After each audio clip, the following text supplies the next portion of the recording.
Welcome to the after party. Did you bring some snacks and treats? Yes, it did. I hope you got me something to eat. Maybe. Welcome to the after party. Coming to the after party. Right now. I've been waiting here all day to act like a fool this way. Welcome to the after party. Join us in the after party. Right now. Oh, chocolate and gabbing, maybe some microphone gabbing at the after party. With DJ Eric, Paigey. And Paigey and Ben's not here. We can't do that this week. So And the crowd goes, who cares? Ben's not here. I had to get in a Ben rift. Yeah, in case he shows up, we'll see what happens. But anyway, welcome to, as the song says, welcome to the after party. I was thinking about this the other day when I do after party 4.0 or 3.5 or whatever we do. I'll probably remix that song again, and then Tom is going to have to redo that whole video all over again, and we'll get to see all the different names that you've used over like the last 7 months or whatever since we started doing that song, because that was one of the best things. Like if you watch that intro, guys, you'll see like how many different names and thumbnails that have been used since we started the after party. I mean, that's just a fraction of them. And the only one I can remember off the top of my head that's in there, I think, is Olicity Daughter. I think. No, Olicity Baby. It's Olicity Baby. And is it? There's probably one that I'd call myself like Edgy Eric. I don't know, something like that. Yeah.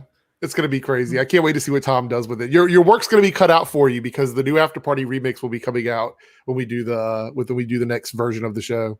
We got a super chat right away from Geek Information, $4.99 super chat, and a Team Eric member. Thank you so much. Hope all is well. I'm excited for Painkiller next week. So I'm excited as well. And if you're not watching Black Lightning, I'm going to throw this out there for anybody who's been, not watching the show or whatever. I thought you were going to say, if you're not watching Black Lightning, you're racist. No. I mean, you could be. It's possible. I mean, potentially. I didn't say that. There's a potential for it. But the big question is, were you thinking it? No, I wasn't. But you brought it into my head. So, but if you're not watching Black Lightning, I was going to say this would be a perfect episode to check out because it is a backdoor pilot. So, well, it'd be helpful if you had watched at least one episode of it in its history. Like if you watched it, it might be a bit weird to jump straight into because it is going to include a couple of characters from Black Lightning. So Anissa and #new Jennifer, Yeah. So no, it's Anissa and Grace are the two they're the ones her wife. Yeah. I think the new Jennifer may move over to Painkiller though. It wouldn't surprise me. Well, that might be why they recast. Yeah. So if you haven't been watching Black Lightning, not recasted. Not recasted. It's recast. It's already past tense. But yeah, so if you want to check out Black Lightning or you want to check out the Painkiller show and you haven't been watching Black Lightning and you think it's something you might be interested in, get ready for that. But I suggest check out Black Lightning. It's a great series. It's in its final season, and I think they're doing a really good job this year. Actually, Black Lightning for me has been consistent from the beginning. I think it's been a pretty solid show. Season 2 was a bit dodgy, but it was still above average. I'd say it was probably on the level of like a Arrow season 7. All right. Had its really good parts, and then just season 3 was really good though of Black Lightning. Yeah, well, that's where it was. It's season 1 and 3 are the strong ones, and 2 is that it's like you had 2 really good pieces of bread, but it's the meat's on its last legs. Yeah. I was gonna say, or a completely different conversation was when you get the end of the bread, that piece that's not quite a piece of bread or whatever. Well, it depends what the bread is, Eric, because I must say, for the past month, it's a bit of a flex, but not really. Mm-hmm. I've just been, if I have toast, it's just sourdough. Oh, so is that a flex? So premium bread. You're buying the premium bread. It's not the normal. Yeah, but it's not that much because I get it from the supermarket anyway. Oh, okay. So, but the end of that bread is my favorite because it's like that is a flex. That is a flex. Anybody that follows us on Twitter, make sure whatever food you're eating that you feel like is a flex, go ahead and ask, and I'll tell you if it's a flex or not. But eating sourdough bread is a flex. We can confirm though, chicken nuggets are not a flex. Not a flex at all. Someone sent them and they looked a bit rank, to be completely What did you honest. think? I got, I think it was Arrowverse Scene sent me a pizza that he, like a half-eaten pizza. I want to know if that was a flex. Well, I don't know. Don't send them half-eaten either because that's a bit grot. Take the picture before you. Yeah, it's like anything really halfway done is a bit weird.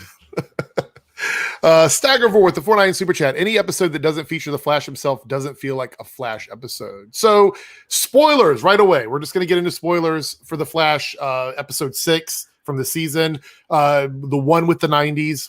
That's pretty much what we're going to be talking about. And like any other questions you guys might have for like Supergirl. I do have a Paigey's pick this week as well. Okay, we'll do that too. Eric's not going to be happy. Oh no! Oh no! Maybe Ben. If Ben shows up, maybe he won't be happy either.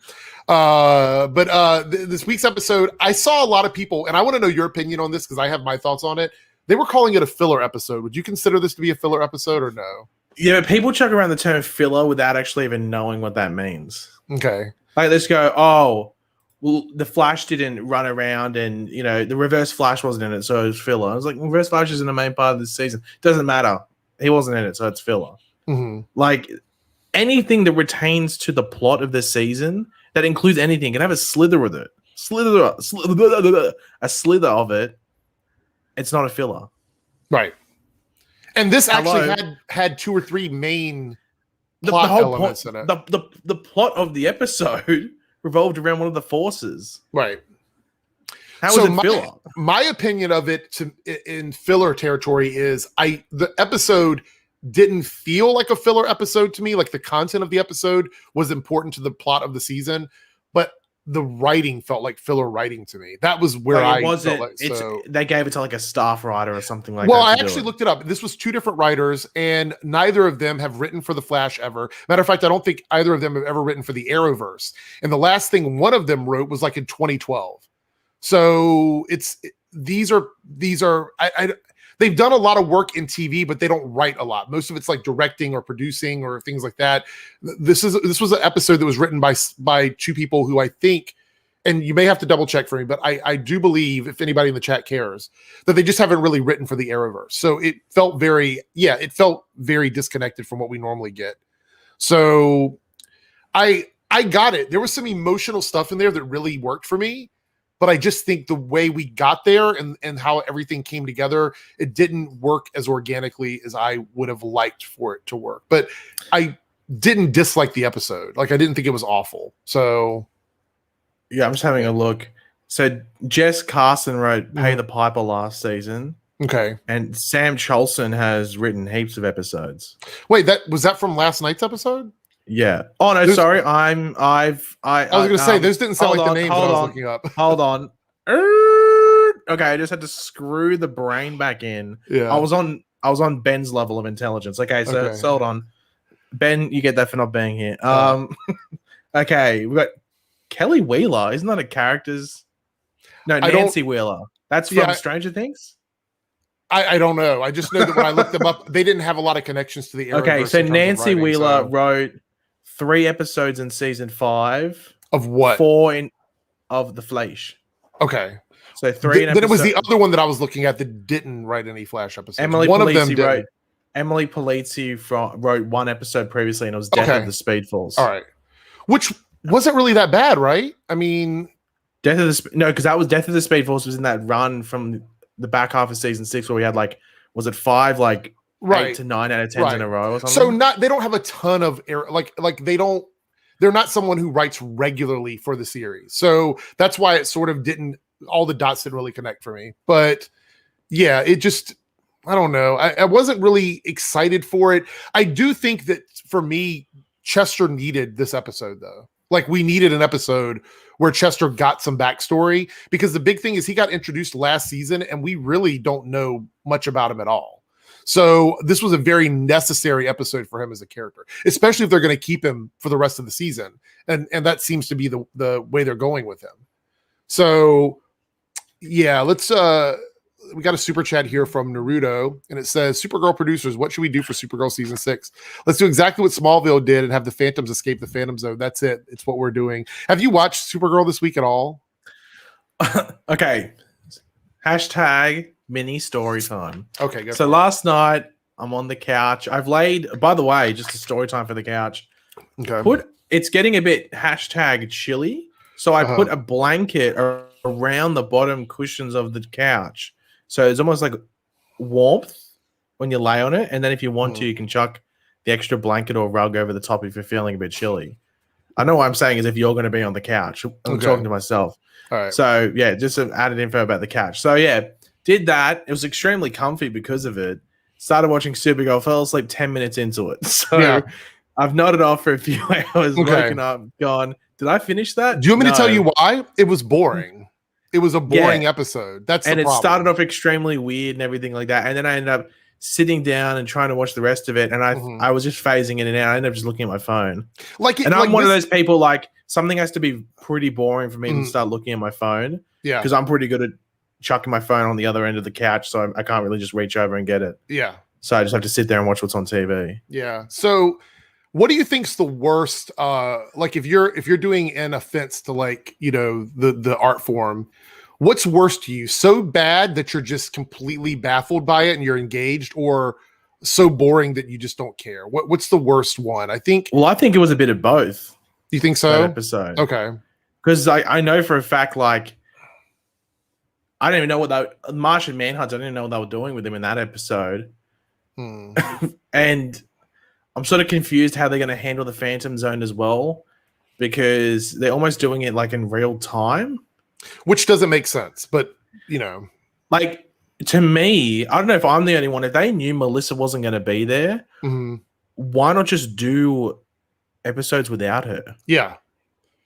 And then she comes out and she's her and her father felt very weird to me. Like, yeah, and I know how they're going to go. Whether, like, is he going to get out too? I mean, yeah, and I don't know if they're going to go, because I assume they're just going to go the normal Phantom Zone way, because it's timeless in there, so you don't age or anything like that, and that should just come out. But, like, maybe they could have done a time jump within the show that we go, because they're not doing a crossover before the season ends, so it's not like they have to, like, meet up at any point. So I'm interested to see how they handle the Phantom Zone. I understand why they're doing it, because they pretty much have to figure out a way to do the show without Melissa in the main area. But at the same time, it's a bit shite.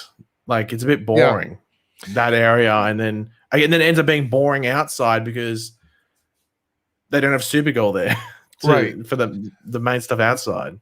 So I agree with everything you said. And I was a little bit like, so apparently Nicole Main said on Twitter that she had a whole speech that Nia did that was, like, edited out of the episode. And we spent a lot of time with Lex in the courtroom, and I get it. John Cryer is absolutely killing it as Lex Luthor. It's very similar to, like, how Rachel is with Alice over on Batwoman. Like, they're so good in that role, they almost can't justify not giving them time because they're so good in the character that they're playing. It's almost a casting anomaly in a lot of ways.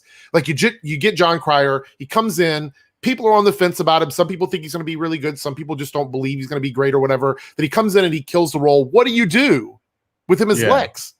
Do you get rid of someone that everyone seems to love? And then I read some other reviews of that episode after I was done with my review, and several people said that they think Lex should be gone by now, that they should have just gotten rid of him. But the reality is, if you get rid of Lex, what do we really have on the show right now?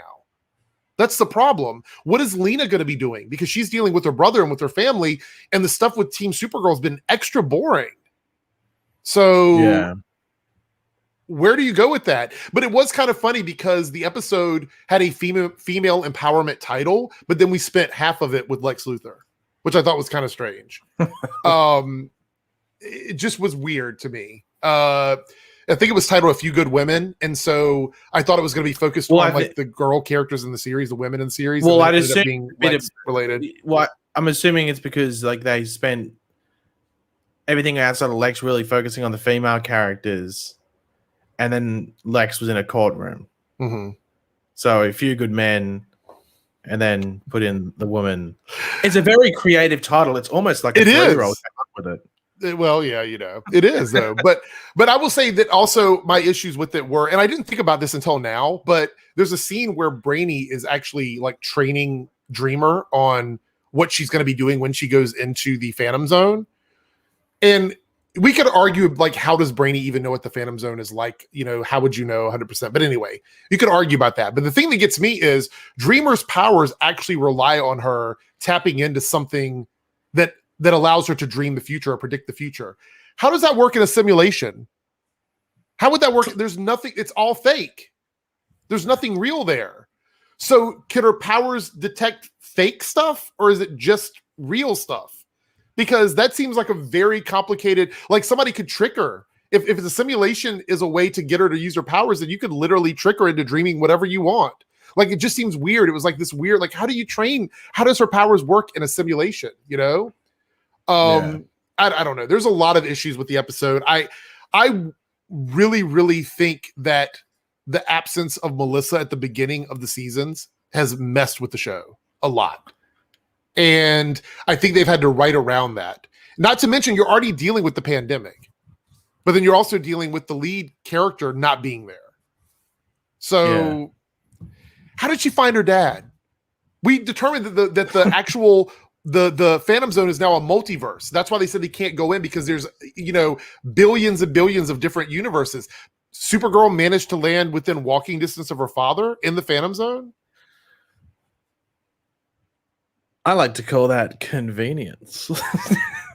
Wow. Just wow. The other thing was, trying to think. Oh, the Phantom Zone. So if the Phantom Zone is timeless, then what's the rush? What's the rush? No rush. She could be there for a million years. She's not going to age. Yeah, like, it'd be the other way, like, around for her, I guess. Yeah. Well, Laura says, I believe he found her. It's same. It doesn't, either one of them finding each other seems like a bit ridiculous, right? I mean, I feel like it does. It's like Eric finding that candy bar when he really, really wants it. But when you really, really want to find something, you never find it. You never find it. Exactly. But so Eric found that candy bar. What'd you find? Milky Way? Milky Ways are good. Actually, that's one of my favorite candy bars. I haven't had a Milky Way in forever. You know what? I'm going to stop and get one on the way to work now, and I'm going to find it. I thought it would have been Three Musketeers, but apparently it's Milky Way. That's Milky Way.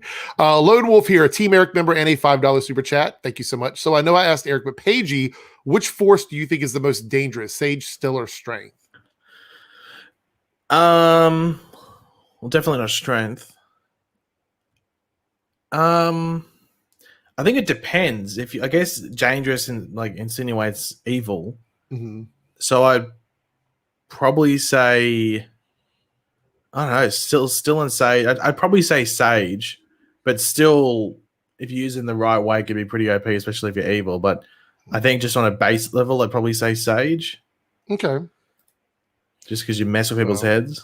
B. Allen Hart, a Team Eric member. It felt inconsequential. I think we're speaking about the Flash episode. Maybe that, or Supergirl. Not sure. I'm reading things out of order now, so that's a big L for me, I guess. Here we go. Multi-topic talk with a $5 super chat. Is Amir's season of the Flash is amazing. The Still Force is OP. I'll agree with that.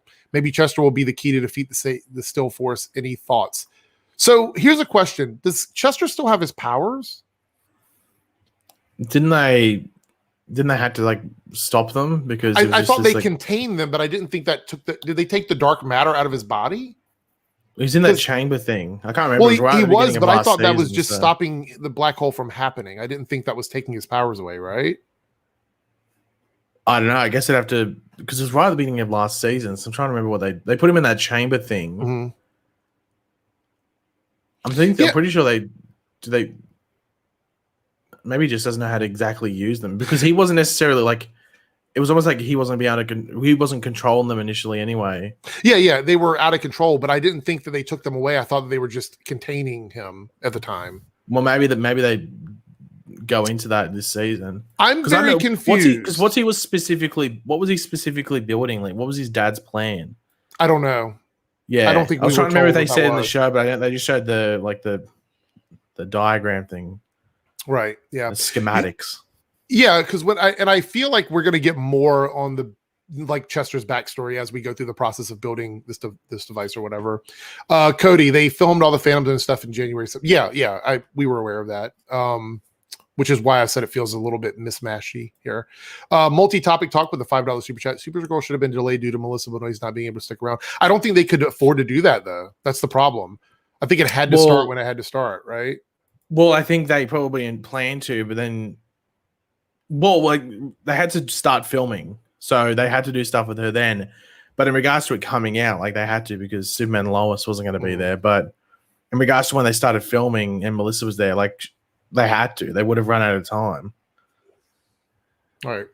Otherwise, the show would have been like still airing until like November or something like that. I forgot about this, but this was kind of a weird thing. Having Alex tell Kelly that Kara's Supergirl off screen was a misstep. Like, why did, like, so stupid. Like, why did they do that off screen? I know several people in the comments on my video were saying that. Why is that? Because they probably didn't know how to write the scene. Probably. I mean, reveal scenes can be hard, especially when it's not the actual person doing it. Like, it's not Kara selling someone. Right. It's not done in like an evil manner. So I can understand. I don't agree with it, but I can understand them doing it and just hoping that no one really got too worked up about it. But it seemed to be a big problem. I've read several tweets about it, about like people being upset about it. Twitter, where everybody goes to complain. Naruto with the $2 super chat, like Manu Bennett cast as Deathstroke. I'm not sure. Was that connected to something else? Is that the question? I have no idea. If you're asking if I like that, yes, that's my favorite version of Deathstroke was the one from Arrow. So I thought you liked the one from Smallville. No, I don't. Arrow. Jason with a $5 super chat. People were really mad that Alex told Kelly off screen. See, this is, a lot of people were not happy about it because it felt like an important thing, an important conversation for her to have, and they did it off screen. And kind of weird. They gave so much time to Lex in the episode, they might not have just had time to do the scene. I think that so this is my opinion of what should have happened with Supergirl. The trial of Lex Luthor should have been in a completely separate episode. One separate episode about the trial of Lex Luthor, and then just spent an entire episode dealing with Kara being in the Phantom Zone without the Lex stuff. I think that would have worked out better. Putting it together took time away from other stuff that could have happened. Maybe it would have made it more interesting. I don't know. Connor Reed here with a $10 super chat and a T-Merrick member. It might just be me, but this season of The Flash is really not working. This is interesting because we got one that just said it was amazing. Yeah, we said the polar opposite. It feels like they are pulling ideas out of a hat and seeing what sticks. Supergirl is starting out pretty good so far for me. Oh, okay. Well, I think Supergirl's premiere was exciting because it was actually the finale, and I think that worked in their favor. I wasn't too impressed with this follow-up episode. I think it dragged a little bit for me. So for me, I don't necessarily know if it's 50-50 for me at the moment, really. As far as The Flash goes, I think The Flash this season, there's only one episode that I absolutely didn't like, and I think that was episode 4. 3, wasn't it? No, it was 3. You're right. 3 was the finale episode or whatever. Yeah, that's the only one that I've really had. I've had issues with other episodes, but I think thinking back now, out of the 6 that we've had, 3 was the one that I disliked the most. Yes, the one that was supposed to be the finale. So I don't know. Do you think they're pulling ideas out of a hat? Do you think that's the case, or no? No, not really. I don't know what pulling ideas out of a hat. They're doing a storyline from the comic. You could argue this week's is like, it sounds like something that a sitcom would do, where they'd have like flashcards on a wall that have just scenarios and they pick 2 off and then combine them. But that was just like the setting for the episode. Like that's what Legends would do a lot. And I understand when your review you said like it was Flash meets Legends. I thought like in part just like the fact that there was that setting, and I think that's really where it ended. But that's it in regards to, I think, like some sort of random thing. But they made it work because they connected it to Chester's past and then connected it to the main plot line of this storyline that we're in up until like episode 11 or 12 or whatever it is. So I don't know, the pulling ideas out of a hat, I'm not too sure what that's from. So we'll go back to what I was saying about Legends or whatever. It felt like a combination of stuff to me more than anything. Like Legends meets WandaVision meets like Groundhog Day. It encompassed a little bit of all of those things, I think, in my opinion. Meets 90s MTV. Maybe. I don't know. This is how we do. Was that Blockbuster just a movie theater that had been turned into a Blockbuster? That's what I thought it was. You know what it is? It's the cafe from Smallville. That's what I thought. I kept looking up like that looks so familiar to me. Or the coffee shop, dude. You don't call them cafes over there, do you? Oh, some places do. If they're feeling extra bougie, like if they're that's just a normal name over here. It can be the most I know, but over here, it's cafe. like it's a sense of air to it. It's a coffee shop, dude. Yeah, coffee shop. Any date? $2 super chat. Any date for Legends of Tomorrow? Black Lightning return. Black Lightning comes back next week. Legends of Tomorrow. I don't think there's a date for that yet. Right? May 2nd. Is it okay? Long. Okay. Eric is ready. Eric is ready. 3 weeks away. I'm so overwhelmed by reviewing 4 shows right now. We're going to throw a 5th one into the mix, and then it's going to be even crazier. So, are you hoping that in the recap they show Thong Song? No, it wasn't the finale for last season. No. But they did do "This Is How We Do It," which is another one of my favorite songs from the. For some reason, when it started playing, I thought it was Return of the Mac. I have no idea why. $2 super chat from Lone Wolf. So do you think the Speed Force is the villain? I don't think it's the Speed Force. I personally think that it might be someone else that is masquerading as a force. I don't necessarily think it's just the Speed Force, but I could be wrong. I feel like there's a piece of the puzzle we're missing to try and figure out what it is, because in the trailer, this is extra spoilery, so if you haven't seen the trailer, I believe we see the yellow, red, and blue, but not the green, right? Not the Still Force. Yeah, in the trailer, which lines up with what Cisco said. Right. So whoever Nora is, I would not be surprised if she's the one, because I think in your review you talk about this a bit, or maybe it was a trailer review. I watched both of those, so I'm not sure which one it was you spoke about. Oh, Eric, #1 fan. Yeah. But I watched your video from like 4 years ago, and you said something on there that just really, so it's just funny thinking about Ben. Like I have to talk to Ben about that. He's been binge watching all my old videos, but the Still Force is the only color we don't see. So is it possible that Nora is the one that attacked the Sage Force? Yeah, so it's like when the person comes in and goes, they punch me. It's like, hey, you actually punched them first. Right. So that's a pretty good theory there. I think a lot of us are thinking the same thing there.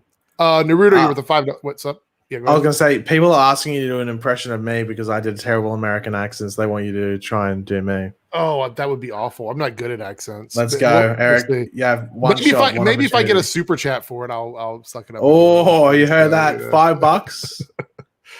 I'll try and do my best Aussie accent. I might be moving there. Anyway, you've ruined it. Aussie. Yeah. At least I didn't call Osborne. At least I didn't call it Aussie, which is a lot of people say that. Which is that's a bad one. Yeah. $5 super chat. I was referring to people being cast that were good in the role. They feel forced to give them screen time. Oh, okay, I get it. You mean like with John being cast as Lex in that situation? But were you insisting that maybe Deathstroke got too much screen time with that then? Because I don't think so. I think Deathstroke was a great character in the season that he was in. So I don't know. Has Lex overstayed his welcome? I guess the chat will have to tell us. I feel like he's really strong in the role, but I can understand why people would be tired of him. I see both sides of the coin there. So Thomas here. It's also really annoying how hypocritical the show is talking about love and stuff after what it did to Hartley Sawyer. Oof. It's too meta for them. They can't think on that level. I thought, haven't we already gone over the Hartley Sawyer thing? Like, if one person felt uncomfortable instead of being around and they couldn't keep him. Yeah, I mean, we knew. So, that. I think that's. I've never argued against that, but yeah, I agree. Yeah, I think it's sort of pointless going over it. I did see someone asked a question about top 5 something, and it kind of disappeared. I wanted to answer that, and now it's super disappeared.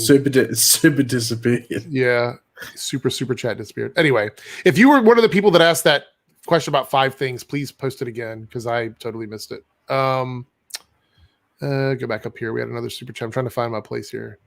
This thing, stupid thing. Here we go. The dragon.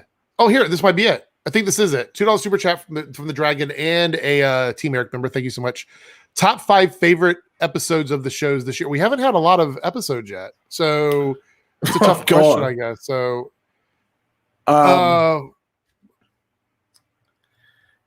I'd say episodes 1 and 2 of The Flash for sure for me are in the top 5.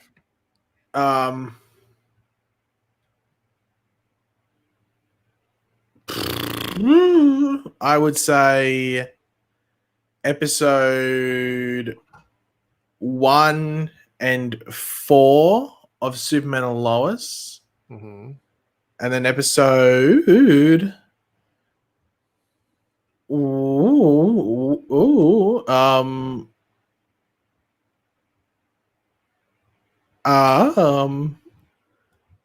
what was episode 2 of The Flash this season? That was the really good one. I gave it a 10 out of 10. Yeah.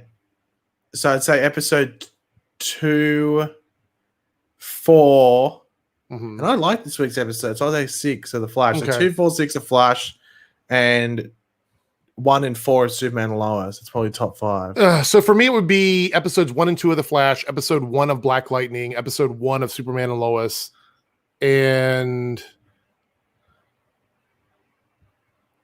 episode 3 of Black Lightning. That would be my top 5. So there we go. This is how we do it. Is it true John Wesley Shipp is returning as Jay Garrick in Stargirl season 2? Yes. It is absolutely true. He's appearing for the first time on Stargirl season 2. Right.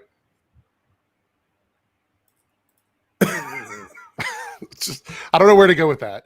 Connor Reed with the $10 super chat. By pulling stuff out of the hat, I mean things like having unnecessary 90s episode, having the Speed Force have a physical form, and the general storyline is just boring to me. Okay, well, fair enough if it's boring to you. I don't know if I agree with those things being pulled out of the hat. The 90s episode was about showing what the Still Force can do. So I feel like I don't know how else they would have done it because we've already seen the turtle.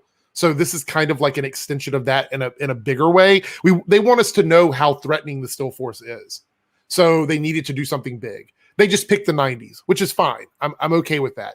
But I understand a lot of people still feel this is a filler episode. I'm not really sure how that. Yes, the writing may have felt fillerish to me, but the episode. If you want an example of a filler episode, it's Flash Time. Like Flash Time is the most perfect example of a filler episode. It had zero to do with the plot of the season. Right. It could have been placed at any season of the Flash from season 1 through to this season, and it would still work. The general plot of the episode. I'll agree with that. That's an example of a filler episode, and that's also an example of a good filler episode. Yeah, but and then you can get. I'm trying to think of a bad one. Like, there's probably. I'm trying to think off the top of my head. Like, you could argue that the Gorilla Grodd one maybe last season, but that's a good one as well. So I'm just trying to think of one that's a bit shite. Probably something in season 5. Nora running back in time, was that relevant? I guess the bunker episode from Arrow season 4. Yeah, like stuff. Yeah, I'm sure there was there's probably multiple Supergirl ones. Oh yeah, there is, but I'm not even gonna try and think about it. Well, Run Iris Run isn't filler. It sets up the whole Nora costume thing by giving.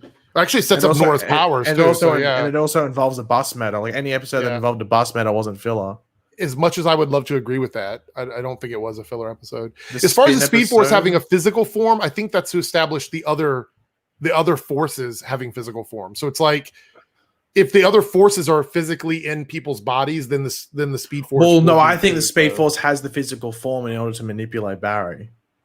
Right, but it's also because the other. And also, if you're going to say, well, it's stupid that the Speed Force has a physical form now, then it's stupid that it had it in season 3 or whenever it was. You can totally I understand if people disagree with the way the Speed Force is portrayed on the show. Some people don't like it being a sentient being with like physical, I don't say physical, but manifestations of other people's forms inside the Speed Force or whatever. But I feel like they wanted to do that so they could let Barry have a conversation with the Speed Force and be able. It's because it's not like because that's. I think people don't realize that when it comes to live action, you can't just adapt something from the comics, because in the comics you would just have the character think to themselves and they'd put it in like a square box in the corner, and it's them narrating the story themselves, or it's them thinking to themselves. In a TV show, that doesn't work unless it's for like an intro scene or a short amount of time. Doing it consistently or consecutively throughout an episode or a season, it just doesn't work. You actually have to have Barry talking to this person or whatever it is, or Chester talking to this person, blah blah blah. I can't imagine what the flesh would be with just him having speed without having the Speed Force. It wouldn't work. The show would be over by now. Yeah, would have lasted 2 or 3 seasons, if that. If it lasted. So here's a funny question, Thomas here. So Barry's going to let Bart Allen hang around and time travel like he did with Nora again.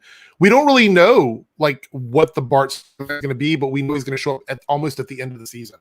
Like the second to last episode, I think, of the season. And it's sort of like heavily insinuated that the future, the stuff at the end is future related. Like the poster for this season talks like it's sort of like the future favors the fast or whatever it is. And then we got this other child coming from the future in the 150th episode. So and second last episode of the season as well. I have a question about this, and I want the chat to chime in as well. We've known that the last couple of milestone episodes have been bottle episodes, kind of. They've been just like there to celebrate the show or whatever. Do you think that's what's going to happen with this 150th episode? Do you think this is not going to... They can't. If it was the third last episode, then maybe. Because the third last episode or fourth last episode of a season, usually you get like a bit of a... That's when you usually get a bit of filler episode or a slower episode that has a bit of the plot, but not a lot. They'll just do something else. Right. But it's the second last episode. They can't. It'd be criminal to do it. I don't know. And here we go. Work. Tom with a $2 super chat. We asked for 5, but we'll take 2. Well, wait. Is the Australian dollar stronger than the American dollar, or is it? No, that'd be about $1.50. So that's even worse. That's even worse. Like, and then YouTube's going to take 30%. I know. So I'm making like what, a quarter out of this, something like that. I don't know. I appreciate the super chat. So I will say this. I used to be really good at doing like accents and impersonations, but over the years I've stopped doing them. So I'm not very good at them at all. So I don't know. Hey, mate. Oh, God. I just got done eating. I can't do it. How do you, is it like a nasal thing? Do I have to go like, hey, mate, good day, mate. Good day, mate. I don't know if I should laugh or be offended. I've just got done eating chicken fingers off the Barbie. Chicken fingers? Oh, no. What the hell? Do you actually barbecue chicken over there? Yeah, but not chicken. Chickens don't have fingers; they have talons. Okay, chicken talons on the on the Barbie with my prawns. No, it's shrimp, right? No, prawns. It's prawns. I didn't say. See, I got shrimp. It right. I'm down with Australia. I'm basically a citizen at this point. So why don't you say what's the other? You say rise up lights. Rise up lights. Apparently, it's meant to say like razor blades in an Australian razor accent. Blade. I don't know. All right. Well, so say rise up lights. Really, I'm going to practice because if I'm going to impersonate you in the future, it has to just say it in your voice. Rise up lights. Rise up lights. Does that sound right? Rise up lights. Rise up lights. Rise up lights. Like razor blades in an Australian accent. I don't know. That's it's like when you say beer can. It's meant to say like bacon in a Jamaican accent. No, you say beer can in a British accent, and it sounds like bacon. Beer can. Oh no, that's bad. That's really bad. Not good at it at all. Beer can. Not at all. What is it? Trying to think how you start out your videos. Pretend you're starting out a video. What do you say? What's What's poppin' war stewards? No, that's not what you say. That's not what you say. Don't try that. Welcome to the John Campion show. Yeah, right. Sure. Sure on that one. A $49 super chat from Hood Rat Pat. Remember the Paigey vid showing set? Oh, here we go. We didn't want to talk about this. Like, this was something we didn't want to talk about. No offense, Hood Rat Pat, but thank you for the super chat. But one of the things is I felt like this is almost too spoilery. But has everybody seen it already? Do we feel like we're hiding it from people that already know? I mean, yeah. Okay. Well, I can explain. It was your video, Paigey. Yeah. So. Dion twerks. It's an interesting set photo thing. A lot of twerking there. Yeah. But in still force, so it's like back and forth, twerking through time. What would you think about that? Can we get a thorough breakdown of the potential aspect of the show of twerk travel. Twerk travel? What is that like? What does that entail? Like moving from club to club, twerking? I don't understand what twerk travel is. Actually, that would be, you know what that would be great for? Like if you were starting a new business like a Uber or a Lyft or whatever, and it was like a twerk travel app and you pay by twerking. So like you basically record yourself, like you get your phone out and you're like, and you're twerking on yourself here, whatever, like that. I don't know if that's like morally right. I don't know what the ding ding ding, you paid, come and pick you up, twerk travel on the way. Anyway, the whole Paigey video, if you want to get spoiled on that, go watch the Paigey video. We don't want to talk too much about it, but thank you for the super chat, Hood Rat Pat. I appreciate it. Twerk travel, I don't even know what that would be. I don't even know what we do with that. And that's probably going to be, now somebody's going to grab that and turn it into a GIF. I can already see it. Naruto with the $5 chat. After this episode, I think they pretty much confirmed the people struck by the lightning are avatars of the forces. I agree with that. Is that what, do you agree with that as well or no? Yeah, like, because they gave like a description of both, I think Bashir, who's Psych, and Dion, who's got the Still Force. Mm-hmm. I think they said like they insinuate they're real people. Right. They had lives and stuff before. And then Dion talks about, I was a football player, blah, blah, blah. So it's almost like I think we might get flashbacks to them at some point in a future episode when they come back. Do you feel like it's sort of like when the Speed Force turns speedsters evil, like the negative Speed Force or whatever? Like it feels like the energy kind of brings out the worst in them or something? Like maybe it is what they want with the Speed Forces? Maybe those two forces, they like, because Barry sort of gives birth to the Speed Force when he gets struck. But I think with them, they were already those forces were already existent, and they got struck with it. So there's no like, I'm using the moral word, but like moral control from those forces in particular, especially if someone else is manipulating them. Right. So, Lone Wolf. Yeah. Go ahead. I was going to say, don't forget about good old Paigey's pick sitting here. Oh, I'm not. Lone Wolf with a two. What are you going to say? Nothing. You can continue. I was going to answer a couple more super chats and we'll do Paigey's pick. Okay, all good. Lone Wolf with a $2 super chat. So when do you think Eobard will come back? Probably not. I mean, I'm going to guess like the third graphic novel or the end of the season or the second graphic novel, I should say. Yeah. Because we only had 3 episodes of the first graphic novel for the season. Now we're in the second one. Then there's a third. Would it be third? I guess it would be third. The back half of the season is when I think we'll see him again. I think we'll start to see like set photos and stuff with him on it before we see him come back. And I don't think there's been anything like that out there right now. Multi-topic talk with a $10 super chat. I feel like Batwoman is on break each week. The season is already not good. I'm wondering if they want people to lose interest with all these breaks. Any thoughts? No, I don't think they're trying to intentionally get people to lose interest. I think the breaks they had planned out was because they were against content that would have distracted people from watching the show.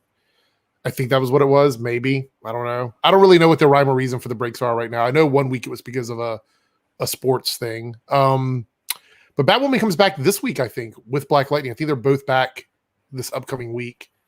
So have you caught up with Batwoman at all this season? Or I think I skipped 1 episode. I think I skipped 8 and watched 9. Okay.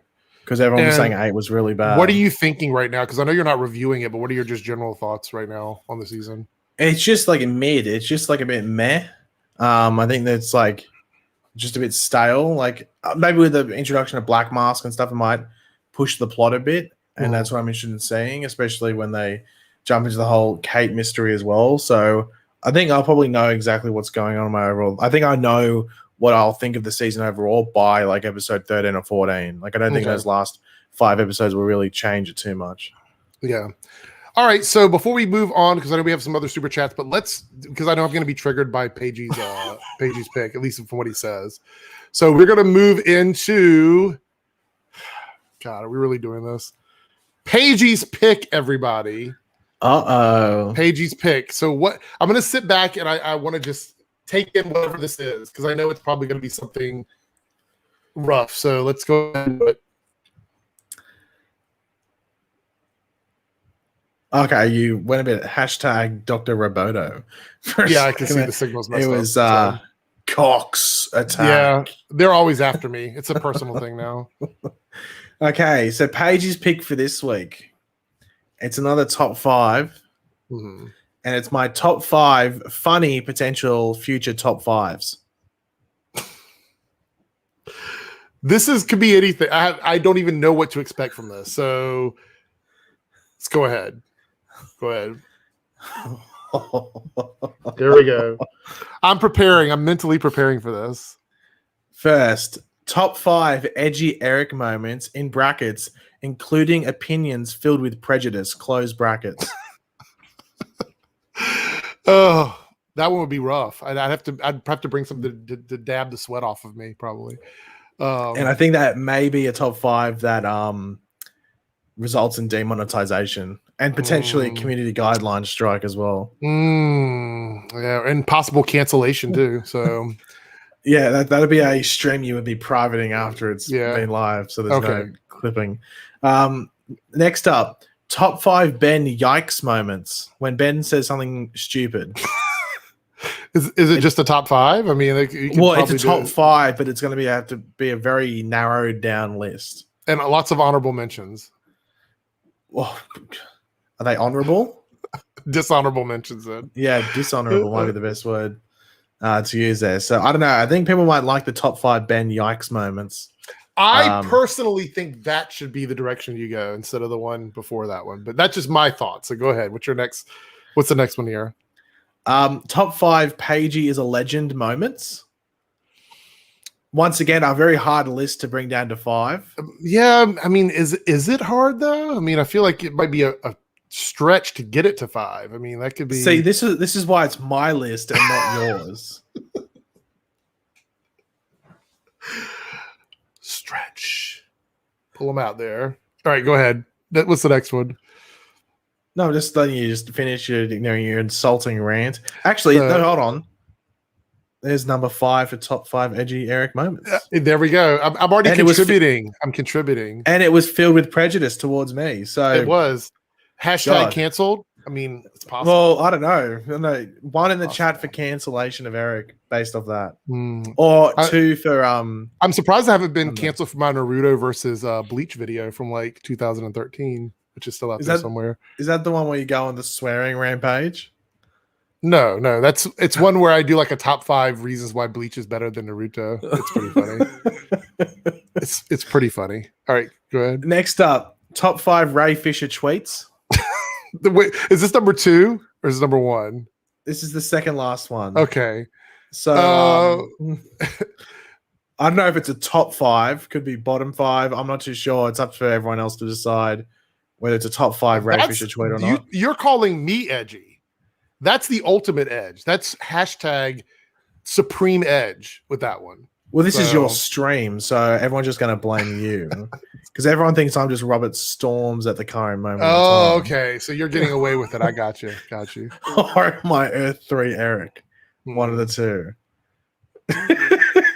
What would you have a specific Ray Fisher tweet you'd have in the top 5, or you can't think of one at the moment? What was the what is it? Top 5 what tweets from Ray Fisher? Just top 5 Ray Fisher tweets. So it could be a tweet where he goes, "My ass is itchy" or something.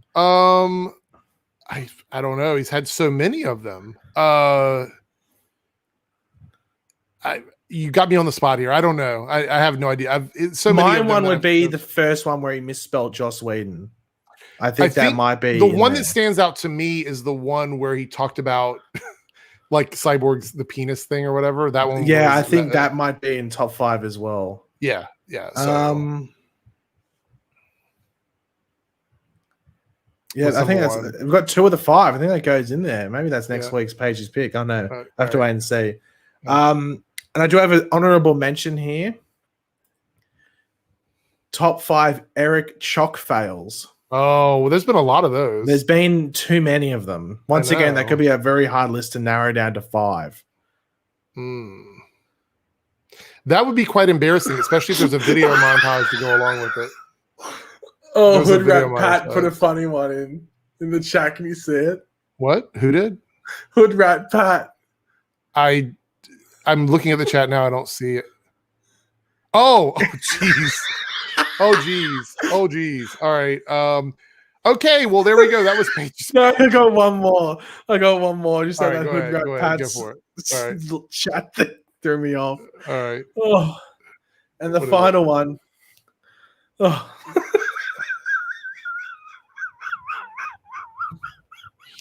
Can you compose yourself so we can bask in the humor that you're basking in? So it just threw me off guard. Okay. The final one, top 5 Gary Gamon super chats. Sexual edition. Oh, that would demonetize for sure. An exclamation point on the end. 100%. Can you think of a potential Gary Gamon super chat in brackets sexual, aka XXX edition? I could, and I am not saying it on stream because it is literally one of the things that has gotten me in so much trouble. Yeah. Shout out to Gary Gamon. Didn't Gary say he was shaving his ass one day? Potentially, yes. That might be maybe not number 1. I think actually when he called me sexy, that goes up there. That was pretty edgy, actually. So, yeah. All right. There's the Paigey's pick for this week, guys. That was tough. That was a tough one. I was on the edge of my seat, wondering what the next choices were going to be each time you went through one. So, here we go. The next super chat. SpongeBob, Friday Night Funky, a $2 super chat, an AT Barrack member. And I like that he capitalized expose, but lowercase the last name. Thoughts on Ray, who's a Fisher, expose on WB, and Josh Whedon. Is that the Josh from Drake and Josh? Maybe, possibly. Thank you for the super chat. We haven't talked about Ray in a while because I don't think there's been any. This article didn't give me more. It was a very weird article because I think it was for the normies that just hadn't heard of it. But yeah, if you had any sort of like followed it in any sort of capacity, it was a bit of a nothing burger. Yeah, there just wasn't much in there. I mean, I said this on Twitter. That's what surprised me. That Ray is still hurt and offended by the situation, and so he's not ready to throw in the towel. And WB is just never going to acknowledge any of this, and they're never going to change anything. They're not going to fire Walter Hamada. They're not going to fire Jeff Johns. They're not going to fire John. None of these people are going to be disconnected from WB. It really is two group, like it's Ray and it's WB, and neither one of them are going to let up. So I don't think there's anything that can happen that. I mean, unless Ray has some huge thing that he hasn't told us about, which I don't think he does. I don't think there's anything he can do any further now that's going to make them change their direction or change their mind about anything.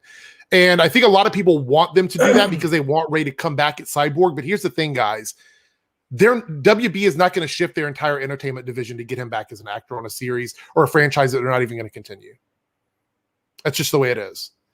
So... I mean, and didn't Ray actually say he would work with them again? Wasn't there an article where he said he would go back and work again for WB? This was after he said he never would. He said he would never work with Walter Hamada, but then he did an article where he said he would go back and reprise the role as Cyborg.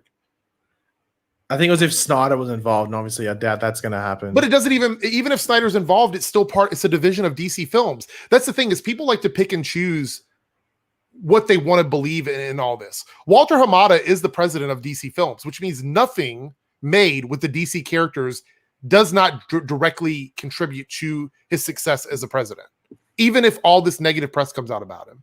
So I think the thing is that we have to realize that it is a business thing. And if they were to come, I honestly believe this, if they were to get on the phone and call Ray today and say, hey, we want you to do a solo Cyborg movie. Zack Snyder's going to direct it, but it's still going to be under DC Films division. I truly believe after all this fighting, I believe he would still say yes. But that's a problem for me because I want to put him in this 100% because I do believe that he's very hurt with everything that's happened, but I just don't believe that he's committed to I feel like it's sort of wishy-washy. Like when in December, when he was like congratulating them on everything that happened with the investigation, praising the person he spoke to, who then he dissed later on because that person, clapped back at him or whatever.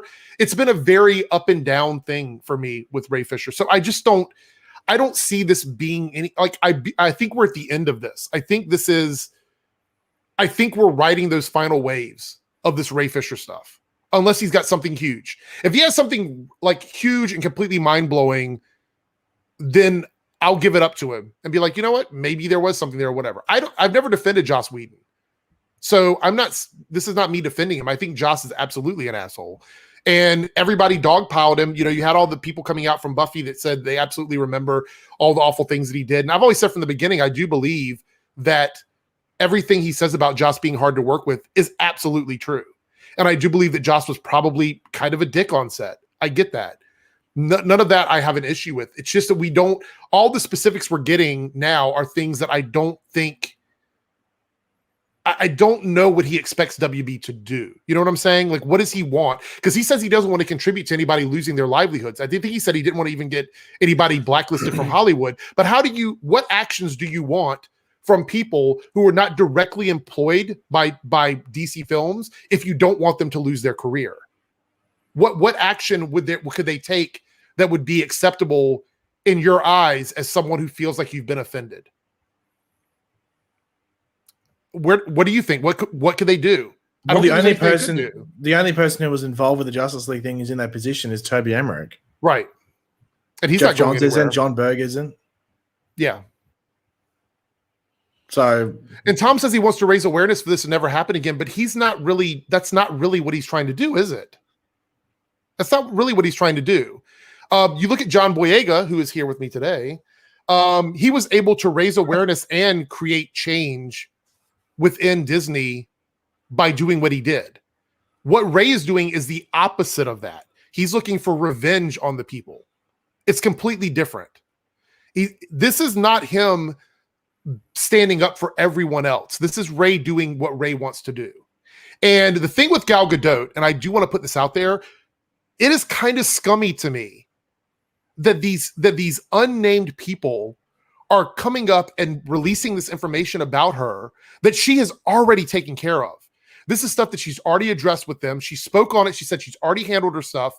For articles to be ran in a way that makes it look like stuff happened that was never handled by her to sort of bring it to light when Gal did not agree to that, that is awful. No one should be doing that. And Ray should absolutely not be doing interviews with articles with these blogs and these sites agreeing to release information that Gal has not herself said was okay to come out. But but that's not Ray's fault. No, but he hasn't spoken out against it. That's the person at the Hollywood Reporter that decided to put that in. Because it's very important to remember, like, Joss was already Gonski. Like, he wasn't like the Gal Gadot thing doesn't change anything in regards to him because the Buffy stuff already happened. If it happened before, then it was just a chicken egg. Which one came first? It doesn't matter if he's spoken to Gal privately. And the Buffy thing is a bit different because it's the actual people. It's not so in the Gal Gadot situation. It's sources attached, and the sources attached could be Gal and Patty Jenkins. I didn't want to do it, but you think if their names are going to be attached that they did it, they just say it was them. I don't think it was them. I think this is someone else. You're right, it could be, but I don't think it is. And the people saying it's already been in articles. The problem is the articles took Gal's statement from 2 months ago, where she came out and she said, yes, I had issues on set, but I handled all of that on set. So for all we know, all of this stuff that's coming out about her was something that was already handled, and she didn't want to put it out there because Gal Gadot has a really good relationship with WB. She's got a great relationship with them. She's got a great relationship with their film division, and she doesn't want to get in the middle of all this. And Ray has said for the longest time that the reason why he doesn't want anybody's names involved is because he wants to protect the integrity of the people that he's standing up for. So if he did, and he did speak to her privately, then he should publicly speak out and say, I spoke to her privately, or I don't condone this kind of stuff. Like, this is why it's such a problem, is that I feel like we want to say, oh, we're all about empowerment and consent and all of these things. And then you're so quick to pull information out from a source and just blast it out there for everybody. What if somebody did this to Ray? What if somebody did this to Ben or to Jason? But it's okay because it's Gal Gadot? That's wrong. It's absolutely wrong. And there are some things coming out, but these are things that have been cleared by people. And these articles that do the digging and stuff like that, it's just so annoying because I don't think Gal wants to get in the middle of this. No. Tom, it doesn't matter if she, why would she approve it privately and not make a statement about it? It's about her. If she approved it where's the logic in privately, that? then it wouldn't be this thing where sources told us. Would have been Gal confirmed it. Yeah, why would she? That doesn't make any sense.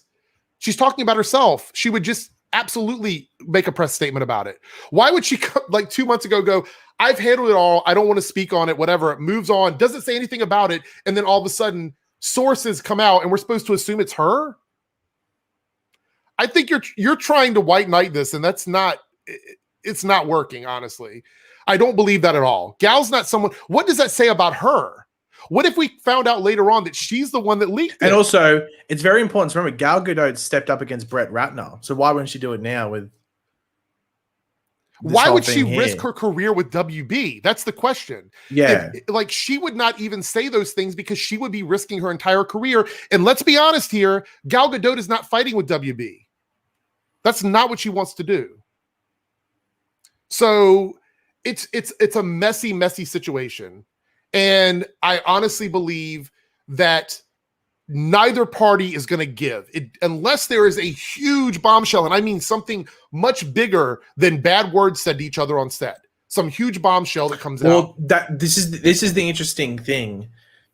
And I don't know what everyone else's opinion on this. I've seen people like wondering about it, and it's when/if Joss Whedon responds, because it's very important to remember now he's in a position where he has nothing to lose. Right. Outside of a defamation case, but you know how hard it is to sue someone for defamation in California? It's borderline impossible. Yeah, someone posted Gal Gadot's experience with her third child, leave her alone. That's it. She doesn't want to be in the middle of all this drama. Like, she doesn't want it. And it's kind of sad that they want to leverage other people's uncorroborated experiences from hearsay to try and push something against the studio. It's just awful, especially from someone like her. Like Brett Ratner, Brett Ratner's a director, but he also was like a financier of like Batman v Superman, Justice League, Wonder Woman. Mm-hmm. He did Rat Pack Entertainment. So if you ever see Rat Pack or Access Entertainment, that's his production company. And, you know, the thing is that I've tried to stay away from this because I don't think other than what happened with Gal, which I think was absolutely horrible, there's nothing that's come out that I feel has shifted my opinion on it at all. That's why I haven't talked about it. That's why we haven't really done videos about it, and why we've kind of stayed away from it. I think a lot of people are, unless there's a big change, like WB comes out and says something and makes a statement about it and acknowledges all this, which I don't think they are. They would have done it already. Yeah, they would have done it. I just don't see anything major happening. Yeah, the thing is, as I said, the article to me was just a big nothing burger. I think the two most interesting things were that Patty Jenkins was involved with the Gal Gadot thing, going to Warner Brothers, and also that it was Kevin Tsujihara, because they said, I think in like the hashtag leaks and rumors that have been out there about the whole situation, they just went to a producer, which a lot of people assume was Chuck Roven, because he's like Team Snyder and has been with them like and Team Nolan and all that for ages. Yeah. But it was actually Kevin Tsujihara they went to, which is sort of funny because he's the one that caused the entire mess.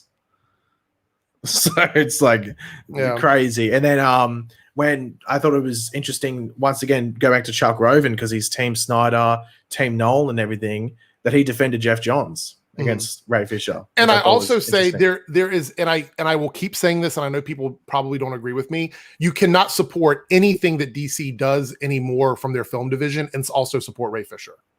Those are two adamantly opposing things. Because if you truly believe that everything he's saying is enough for you to go, those people are scum and I don't want to deal with them, then good luck finding any entertainment in that division that isn't connected to those people. It's just impossible.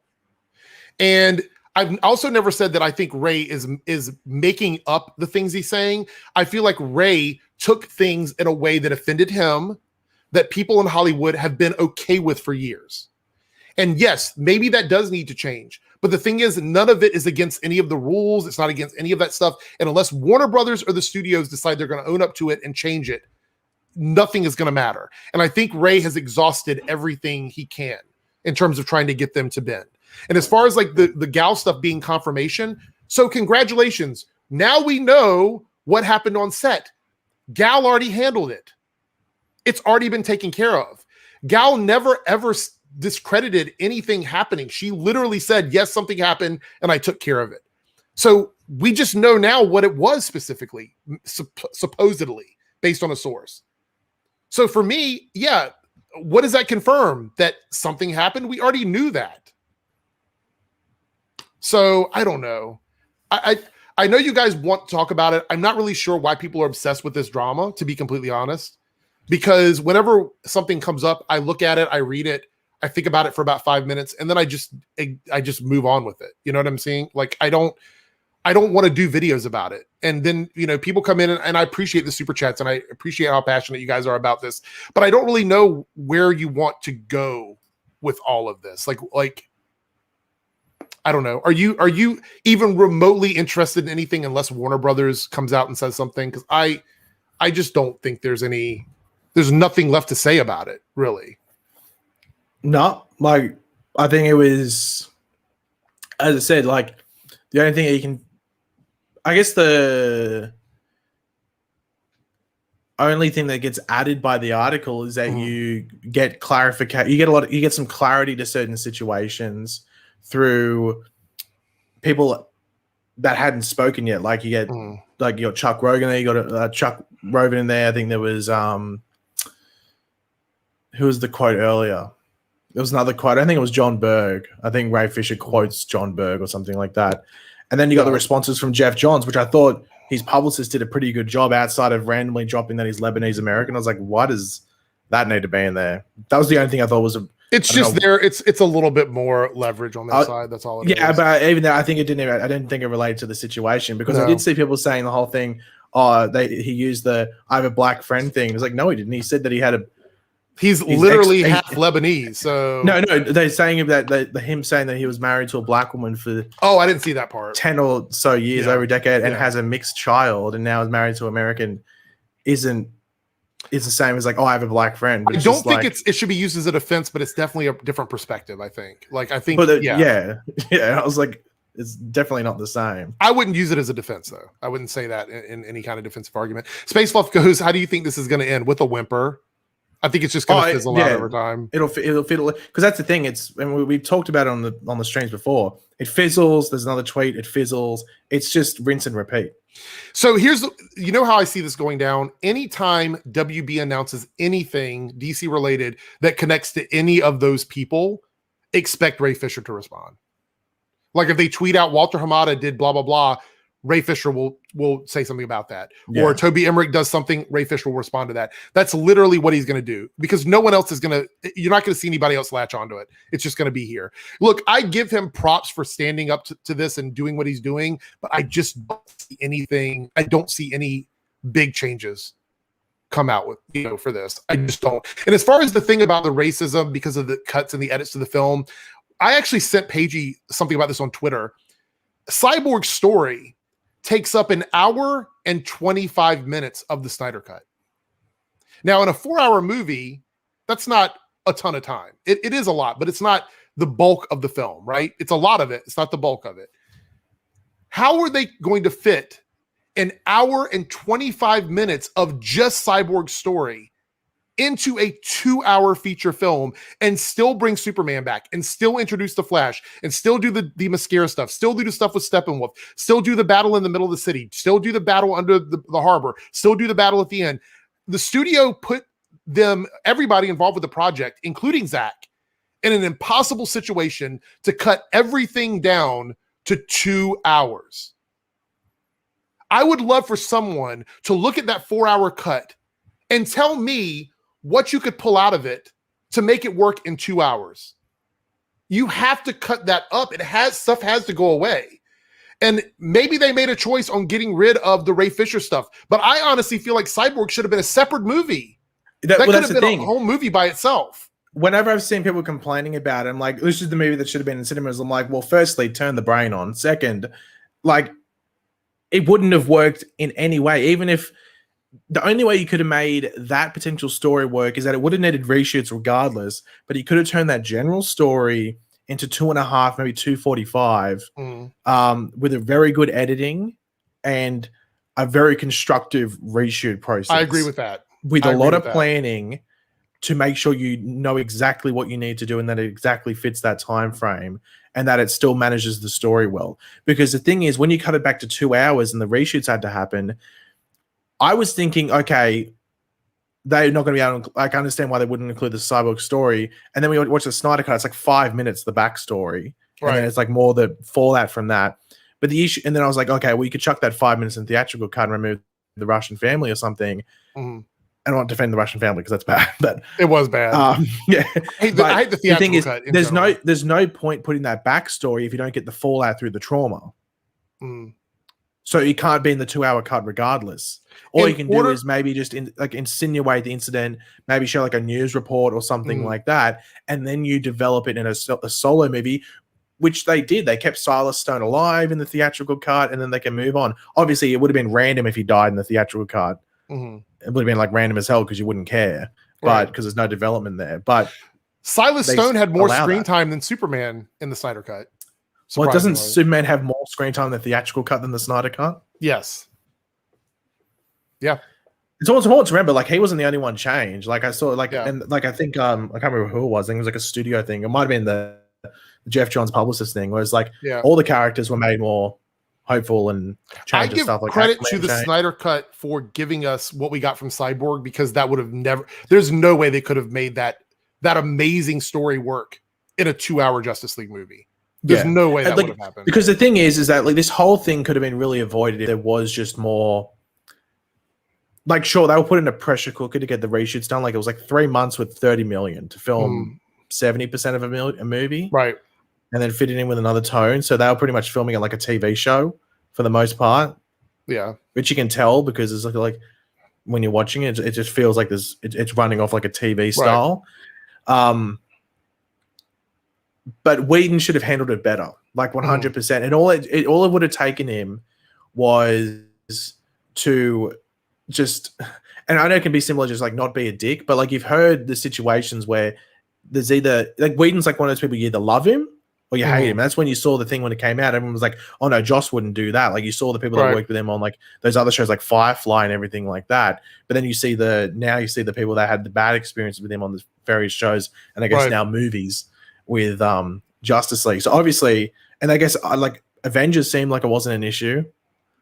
You think at this point something would have happened if it was like some person that's not involved with that stuff anymore? Maybe we'll find out. I mean, Joss Whedon can disappear today and he's still going to be rich for the rest of his life. So I don't think he really mate, he got, I didn't even want to know how much he got. I know he got paid ridiculous for those reshoots, especially for the time. Thomas, I don't know for sure what the actual things. I know the studio wanted a 2 hour movie. It was like 2 hours and 1 minute or something like that. Yeah, no, Whedon has a cut, but I think it's all the extra half an hour is Snyder stuff. So that could be Cyborg. It could be just extended stuff at the end, but I think the extra half an hour on Whedon's first cut is Snyder stuff. Here's my like thing. A little bit of Whedon mixed in. Like, if Zach were given the 2 hour block to make a movie, I think it would have been, obviously it would have been a different film than what Joss Whedon did, but I still think he would have struggled to make that movie work in a 2 hour block of time. It would have not been, you wouldn't have gotten nearly the time you got with the characters. Absolutely. And so I feel like some of the cuts were, the studio, like, there's so many people to blame for the mess that was the theatrical cut. I don't think there's one person solely responsible for everything that was the problem with that. There was a lot of issues. I would say there's at least a half dozen people that made it'd be more. It'd be from Kevin Tsujihara down to those executives below him to even like shareholders. Right. Because remember, Batman v Superman came out and it, like, alarm bells were ringing and stuff like that. So, and Wonder Woman at that point hadn't come out because that came out after they'd sort of like moved on to like they were gonna like the whole 2 hour mandate and stuff like that. So it was just one of those, it was pretty much just like the worst time possible for that movie to be in, well, I guess post-production and then leading into those reshoots. It was like the worst timing possible.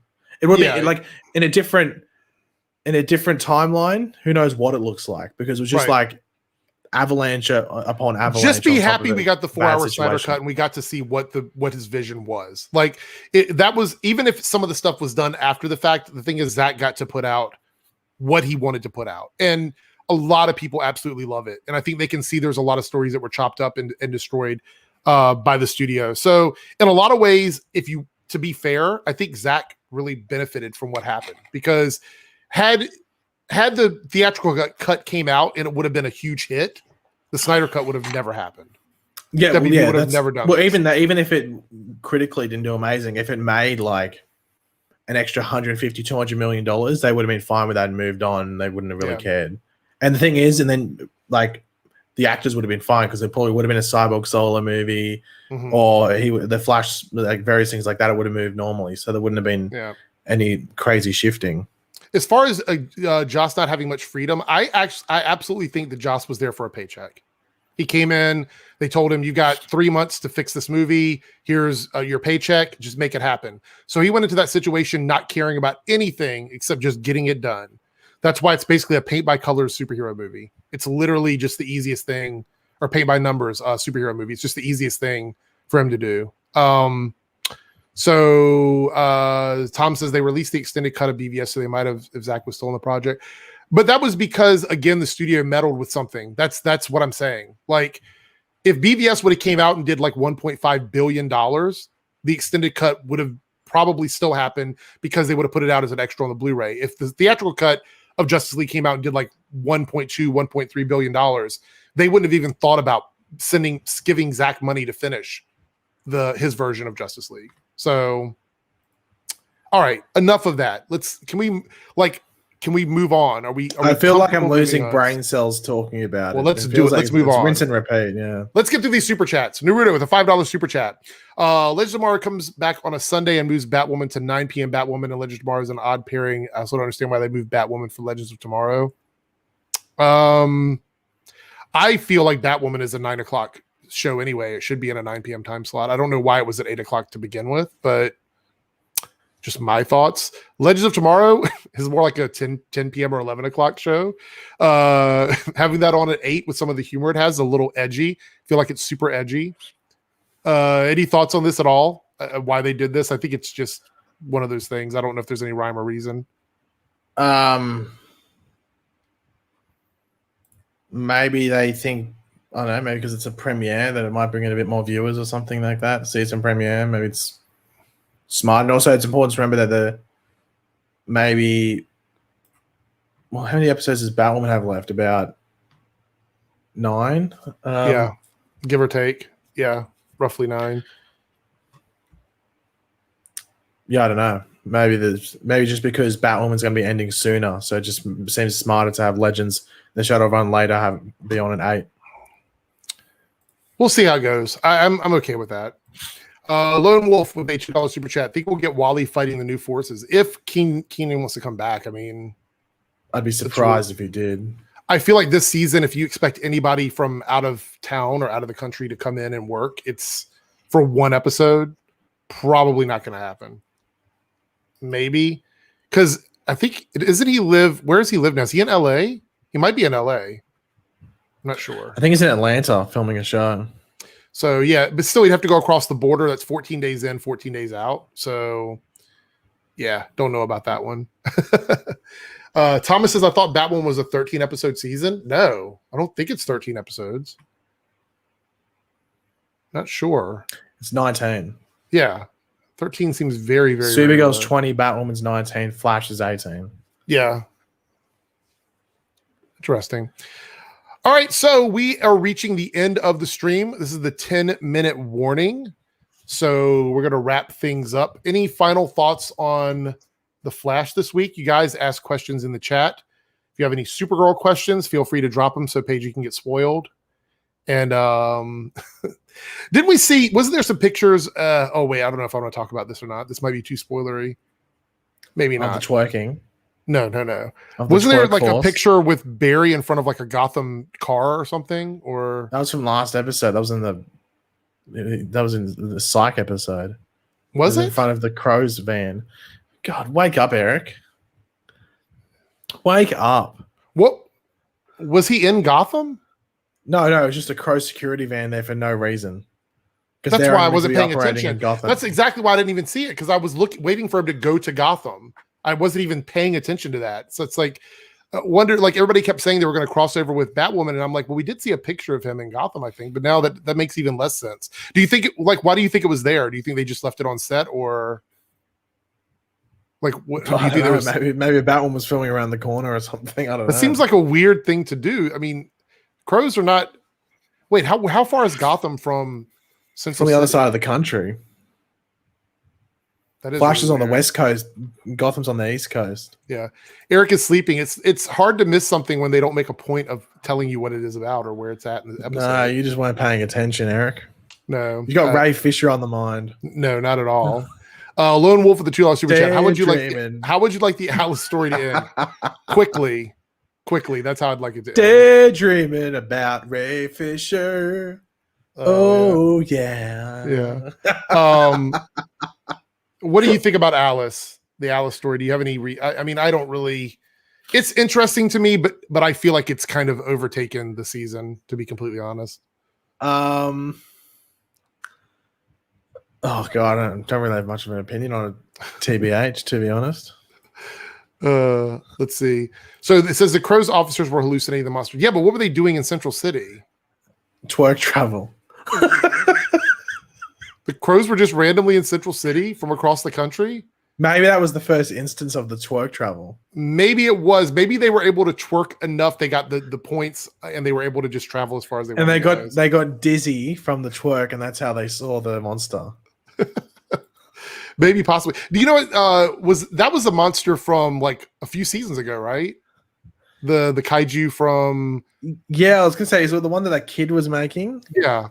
Yeah, someone mentioned they thought that was the case, and I looked it up online. And I was like, wait a minute, it does look like the same monster. I guess it was just easier to reuse something they already had made than to try and make something brand new, I suppose.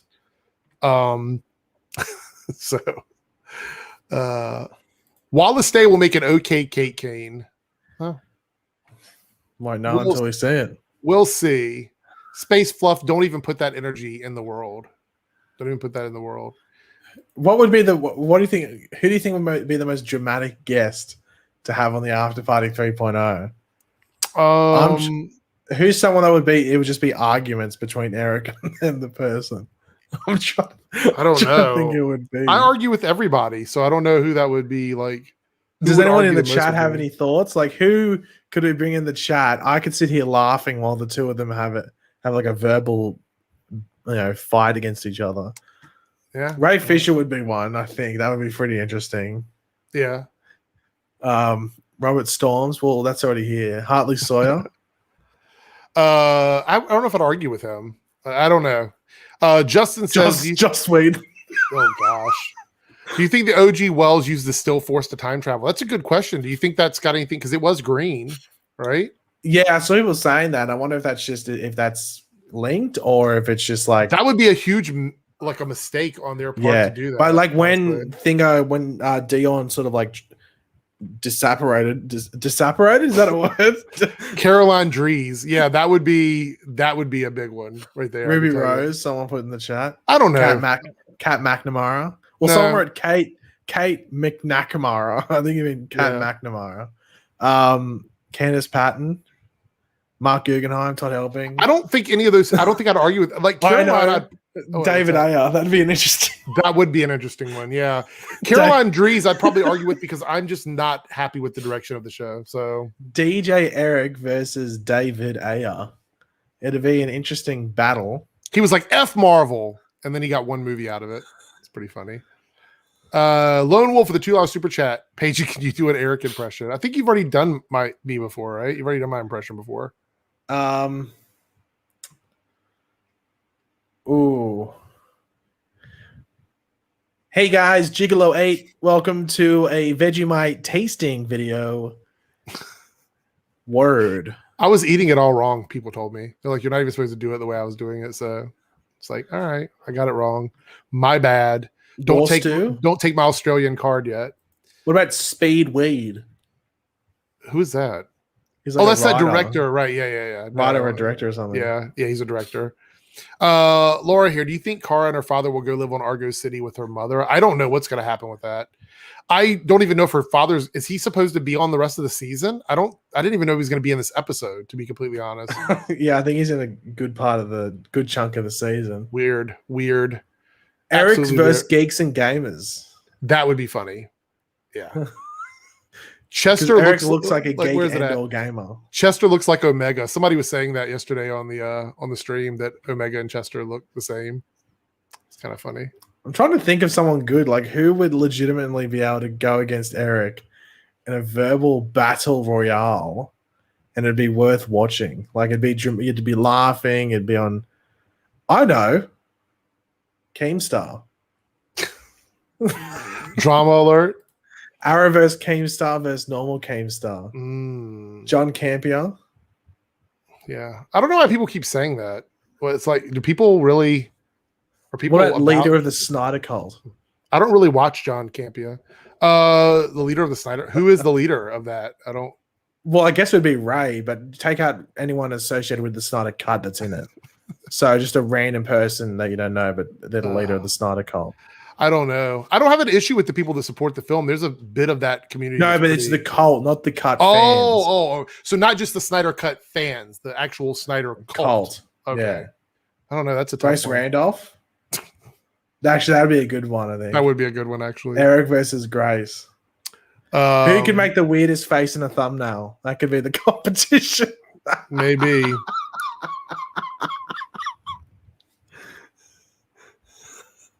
That's the one I love. When there's a reaction one and they're like, as if like they're on a roller coaster or something like that. They're like, or they're throwing a party. Like, I saw someone watching. I was looking on YouTube and I was like on the recommended thing. And what were they watching? They were watching. It was a DC show. I think it was Batwoman. They were doing Wakanda Forever. Mm-hmm. And I was wondering if it's one of those ones where those channels, they just take like 4 or 5 just random photos in different poses and put them on thumbnails just throughout their videos and stuff like that. Well, and for some reason, they put a Wakanda Forever on Batwoman. No. Somebody said heel versus babyface. I would never, ever speak to that person never, ever. I used to watch his channel when he actually did video game stuff, and then it just kind of went like off the deep end.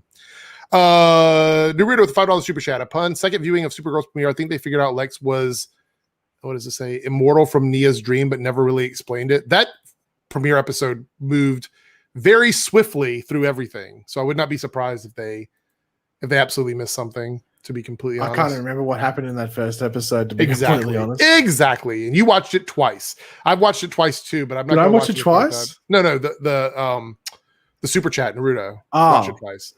But I can't say anything. I had to watch it twice too because in order to do my review, I had to take notes and I had to watch I went through the Supergirl Ringer last week. I watched 3 episodes from the previous season and then had to watch the premiere again.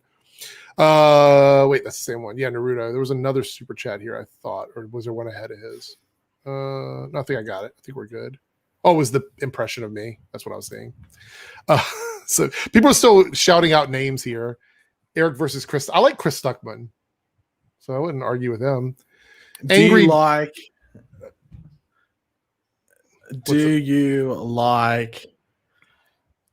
I'm trying to think of a YouTuber. Eric versus James Charles. That would be in. I'm not really his demographic, right? Yeah, he likes them young. Exactly. So not me. And I don't even know. I would probably just scream at him. Honestly, I'd be like, what were you thinking? Okay, words, yell. Yeah.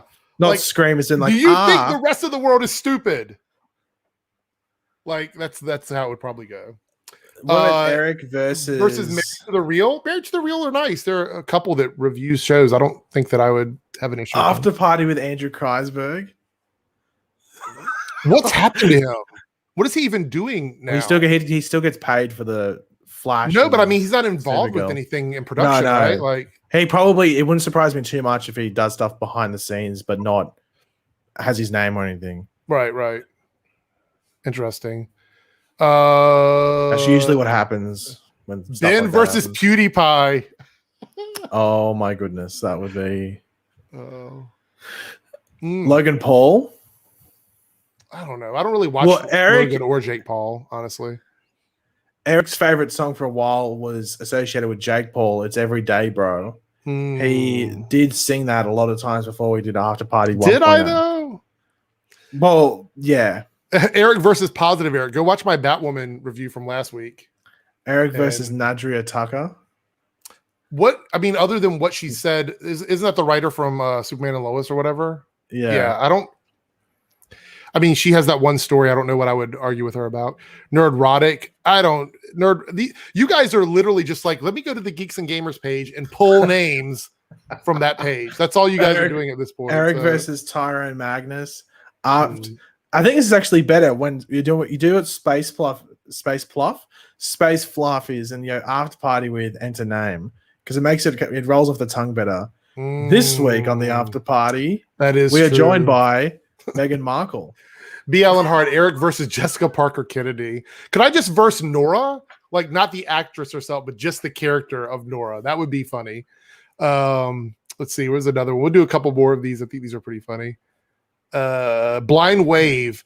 Blind Wave, it's like a reaction channel, right? They just do reaction videos. I don't really... Yeah, they're all blind, so it's interesting. It's an interesting... It's an interesting reaction channel. Emergency Awesome. Charlie is in his own world. He doesn't do stuff with other people usually, so that would never happen.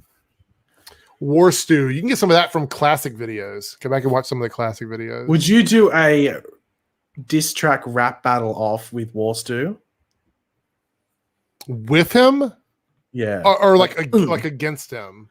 Yeah. Like it's DJ.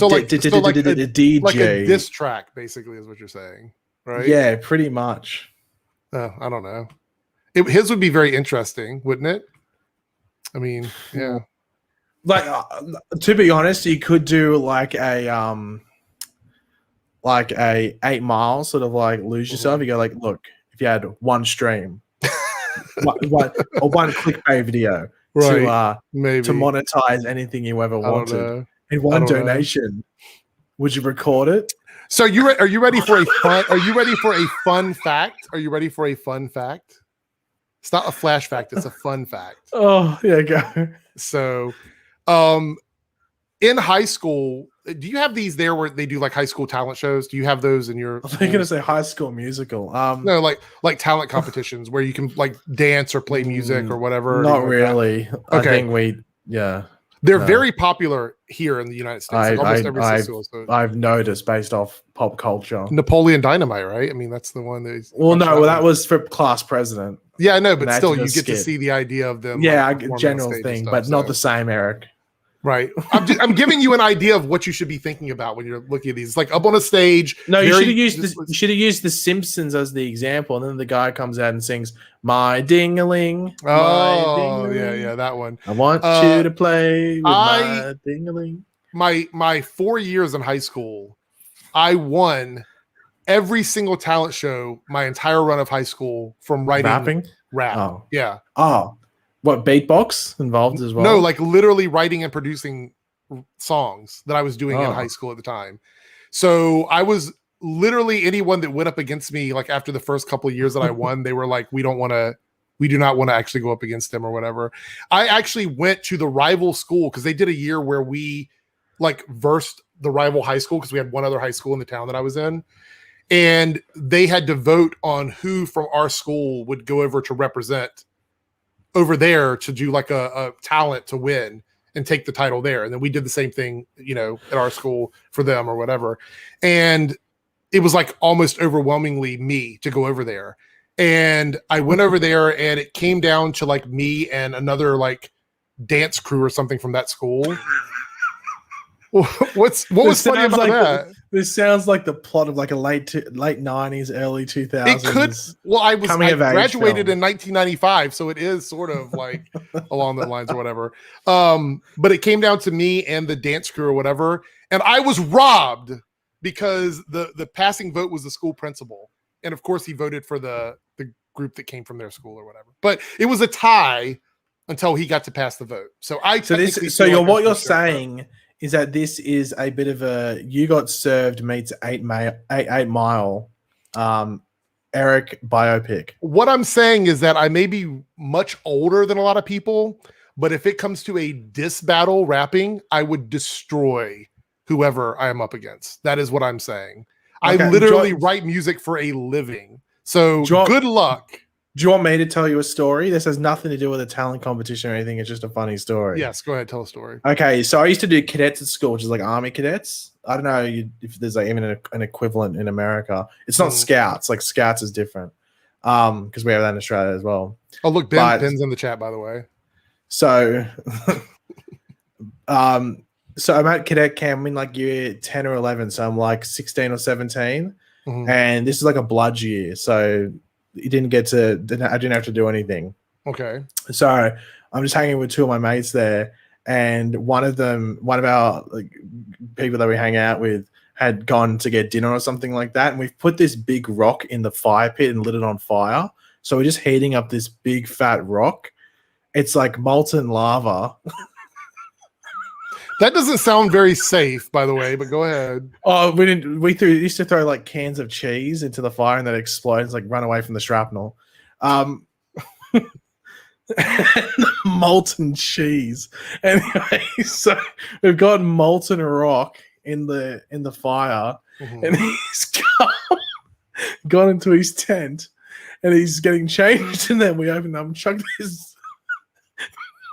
molten rock into the tent, and we're like, okay, it's gonna get hot and he's gonna be freaking out. We didn't realize the tent's made out of plastic down the bottom. And it just starts melting through the bottom of his tent. Oh my god. Really? Does he need subtitles? People say they can't understand you. So and he doesn't realize that it's molten. He's trying to get it out. Trying to flick it out. And there's just this molten rock rolling around his tent now, melting the bottom of it. Oh. That was a dangerous. Don't try this disclaimer. Well, don't try that. To be honest, don't try that. I would recommend not doing the cheese over the rock because the rock doesn't explode with heat. The cheese, however, is a different situation. I would not recommend the cheese unless you want to try it. There we go. Like words of wisdom from Paigey.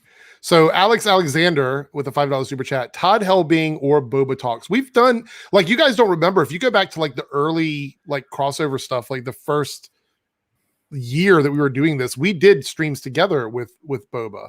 A lot of people have wanted him to come back on, but because of time zones and stuff, it just hasn't worked out. But Boba, we didn't argue really. Like there was difference of opinions, but we never really argued on stream. So that might be a little bit boring. Todd Helbing, I don't know. He's doing really good on Superman and Lois. So I don't know how I feel about that one.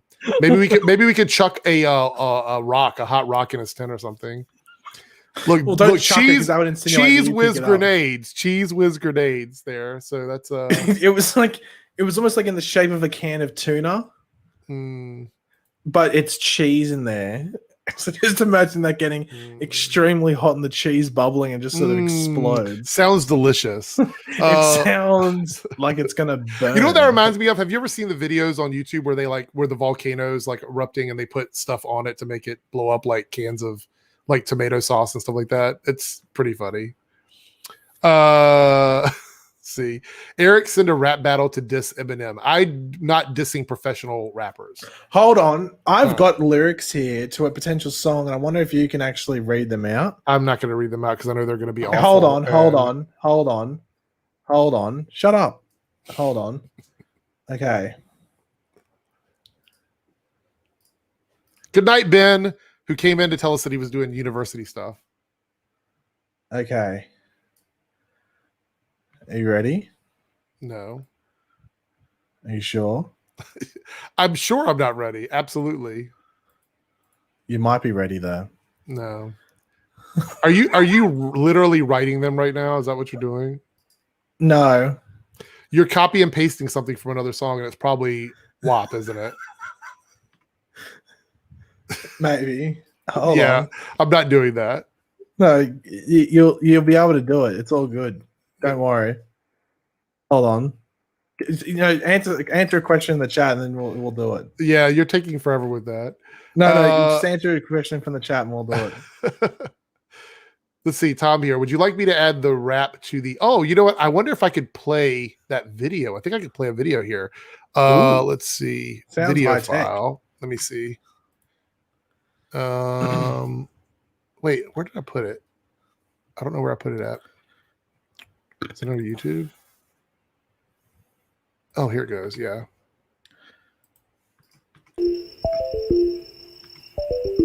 Can you hear this? I can, yeah. The after party. You know? It's the unreleased version with an additional rap verse in it. Here we go. Welcome to the after party. Welcome No to ad-libs. the after Where's Paigey's ad-libs at? This is Paigey list. This might be the better version. TBH. I hope you got me something to eat. Welcome to the after party. Coming to the after party. On Tuesday. That's what you used to say. I've been here all day to act like a fool this way. Welcome to the after party. Join us in the after party. This is on Twitter if you guys want it. You can go to my Twitter and find it. Oh, chocolate and dabbing, maybe some microphone grabbing at the after party. Join us in the after party.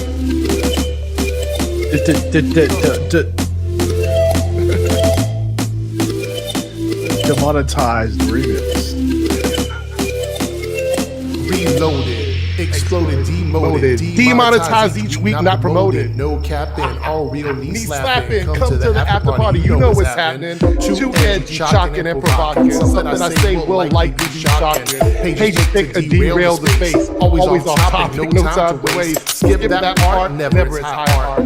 You should be watching it all from the start. Timestamps.